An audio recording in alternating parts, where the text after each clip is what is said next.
기타 소득으로 건당 12만 5천 원까지는 세금을 아예 내지 않습니다. 그 이상을 받을 경우엔 원천징수 8.8%를 떼고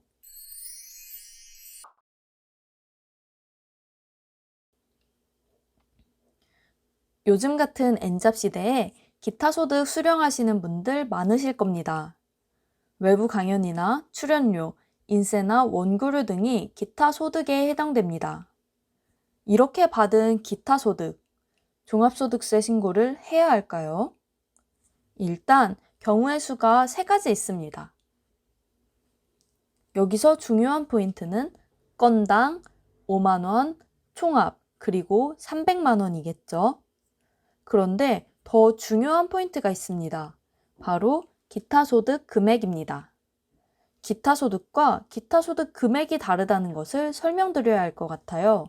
분명 그냥 같은 말 아니었어? 하시는 분들 있으시죠? 기타 소득은 우리가 받을 전체 금액을 의미합니다. 예를 들어 외부 강연 한 건당 20만 원을 받기로 계약했으면 20만 원이 기타 소득이 됩니다. 기타 소득에서 필요 경비를 빼준 금액이 기타 소득 금액입니다. 보통 인적 용역 소득이나 원고료 등의 경우 필요 경비로 할 만한 게 사실 크게 없습니다. 그래서 세법에서는 기타 소득의 60%까지 경비로 인정해 줍니다.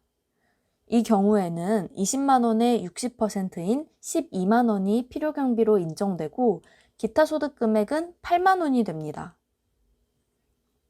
이제 용어에 대해 알게 되었으니 다시 경우의 수로 돌아가 보겠습니다. 첫 번째 경우는 아예 세금 납부 의무가 없습니다. 과세 최저한이란 용어가 있는데요. 일정 금액 이하인 경우 아예 과세를 하지 않겠다는 의미입니다. 따라서 기타 소득 금액이 5만 원 이하인 경우 아예 과세를 하지 않습니다. 제가 기타 소득이 아니라 기타 소득 금액 5만 원이라고 말씀드렸죠? 그럼 최대로 얼마를 받았을 때 딱 과세 최저한에 걸릴까요?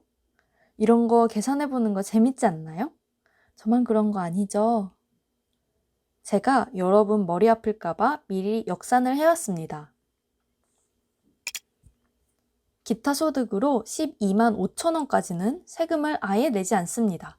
12만 5천 원, 잘 기억해 두세요. 이제 가장 중요한 두 번째 케이스로 가보겠습니다.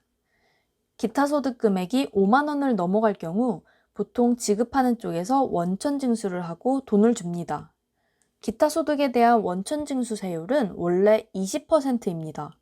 그런데 왜 8.8%란 말이 생겨났을까요? 앞에서 기타 소득 금액, 필요 경비에 대해 배웠는데요. 한번 응용을 해볼까요? 세율을 곱하는 대상은 기타 소득이 아니라 기타 소득 금액입니다. 따라서 기타 소득의 60%를 빼고 난 금액에 20% 원천 징수하는 것입니다. 정리하면 이렇게 식이 세워집니다. 자, 여기서부터는 수학 시간입니다. 한 번 더 정리하면 그리고 다시 정리하면 이렇게 되겠죠? 자, 그런데 8%가 아니라 8.8%가 되는 이유는 지방소득세가 10% 더 붙기 때문입니다. 따라서 식을 세워보면 드디어 8.8%라는 원천징수세율이 산출되었습니다. 와, 너무 어려웠네요. 모두들 잘 따라오셨나요? 이렇게 나온 원천징수세율이 바로 8.8%입니다. 계산하느라 너무 멀리 왔는데요. 다시 돌아가서 기타 소득 금액이 300만 원 이하인 경우에는 원천징수당한 8.8%로 세금 납부 의무가 종결됩니다. 즉, 받기로 한 금액의 8.8%만큼 원천징수되고 나머지 금액만 수령하게 됩니다. 따라서 기타 소득 이외에 다른 소득이 없으시다면 종합소득세 신고는 안 하고 넘어가셔도 괜찮습니다. 자, 마지막 3번 케이스는 5월에 종합소득세로 무조건 신고하셔야 합니다. 미리 떼어간 8.8%의 세금은 종합소득세 계산 시에 기납부세액으로 차감되니까 이중납부 걱정은 안 하셔도 됩니다.